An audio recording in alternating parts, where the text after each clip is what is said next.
सवाल किया है। पीएम मोदी को राहुल गांधी समझ नहीं पाएंगे, ये उनकी तरफ से कहा गया। उन्होंने कहा कि पीएम मोदी पूरी योजना के साथ काम करते हैं। दीपेंद्र हुड्डा के बयान पर भी पलटवार किया है। प्रधानमंत्री नरेंद्र मोदी को राहुल गांधी समझ नहीं पाएंगे, ये कहते हुए राहुल गांधी पर निशाना उन्होंने साधा।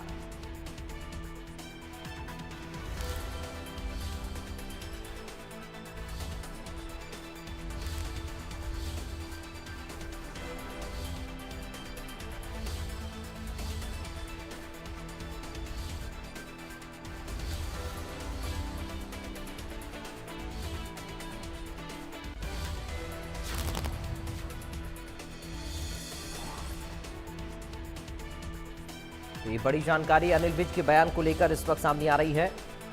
कैबिनेट मंत्री अनिल विज ने बयान दिया है, पीएम मोदी को राहुल गांधी समझ नहीं पाएंगे, ये कैबिनेट मंत्री अनिल विज कह रहे हैं। उन्होंने कहा कि पीएम मोदी पूरी योजना के साथ काम करते हैं।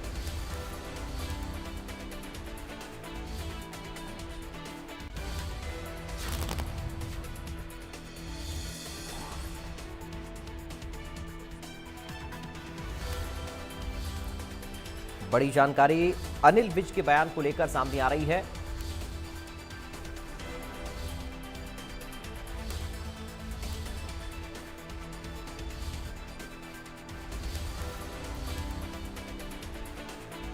कैबिनेट मंत्री अनिल विज ने यह बयान दिया है।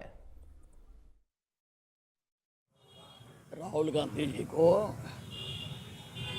नरेंद्र मोदी को समझने के लिए अभी 100 जन्म और लेने पड़ेंगे, तब भी शायद वो नरेंद्र मोदी को समझ ना सके। नरेंद्र मोदी जो काम करता है पूरी योजना के साथ करता है। को दुर्भाग्य तो इस बात का भी फिर इनको कहना चाहिए कि जहां राम होता है वहां रावण भी होता है। ये ठीक है कि नरेंद्र मोदी जी ने बेटी बचाओ बेटी पढ़ाओ की योजना हरियाणा से शुरू करी थी। मैं भी उस कार्यक्रम में शामिल था, मैं उस वक्त हेल्थ मिनिस्टर भी था। परंतु उसका मतलब ये नहीं है कि अगर किसी ने कोई गलत टिप्पणी कर दी तो योजना गलत है। तो योजना ठीक है, उससे कन्याओं की जन्म दर में बढ़ोतरी हुई है और वो योजना सुरजेवाला जी के विरोध के बावजूद बदस्तूर इसी प्रकार से जारी रहेगी। अब ममता बनर्जी अपने कमजोरियों को छुपाने के लिए और SIR की उल्लंघना करने वालों को रोकने के लिए इस प्रकार का झूठा प्रचार कर रही है। लेकिन देश चाहता है,